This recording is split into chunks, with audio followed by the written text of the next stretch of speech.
নমস্কার বন্ধুরা, medicine in চ্যানেলে জানাই আপনাদেরকে স্বাগতম। বন্ধুরা, আজ বিলাজাপ এম ওরাল সাসপেনশনের কাজ এবং পার্শ্ব প্রতিক্রিয়া নিয়ে বিস্তারিত আলোচনা করব। তাই ভিডিওটি শেষ অবধি অবশ্যই দেখবেন এবং চ্যানেলে নতুন হয়ে থাকলে চ্যানেলটিকে সাবস্ক্রাইব করে নেবেন, যাতে ওষুধ সম্পর্কে সঠিক তথ্য সবার আগে আপনারা পেয়ে যান। বিলাজাপ এম ওরাল সাসপেনশন এটি তৈরি করেছে গ্ল্যান্ডমার্ক ফার্মাসিউটিক্যালস প্রাইভেট লিমিটেড। এটি যে উপাদান দিয়ে তৈরি করা হয়েছে তা হলো বিলাস্টিন 10 মিলিগ্রাম এবং মন্টিলুকাস্ট 4 মিলিগ্রাম। এটি 60 ml প্যাকিংয়ে পাওয়া যায়।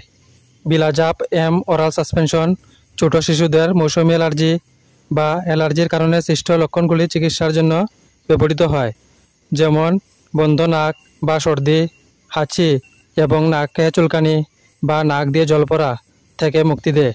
এছাড়া ত্বকের অ্যালার্জির চিকিৎসায় দেওয়া হয়ে থাকে, যেমন ত্বক লাল হয়ে যাওয়া, ত্বকে চুলকানি এবং ত্বকের ফোলাভাব কমাতে সাহায্য করে। এই ওষুধ সেবন করার নিয়ম হচ্ছে 5 ml বা 1 চামচ করে প্রতিদিন রাত্রে একবার খাওয়ার পর খেতে হবে। এই ওষুধ সেবনের সাধারণ কিছু পার্শ্ব প্রতিক্রিয়া দেখাইতে পারে, তা হলো বমির ভাব, মাথা ব্যথা, মাথা ঘোরা, ঘুম ঘুম ভাব এবং ডায়রিয়া। যদি এরকম সমস্যা দেখা দেয় তাহলে ওষুধ সেবন বন্ধ করে অবশ্যই চিকিৎসকের পরামর্শ নেবেন। বন্ধুরা, ভিডিও ভালো লেগে থাকলে লাইক, কমেন্ট, শেয়ার অবশ্যই করবেন। ধন্যবাদ।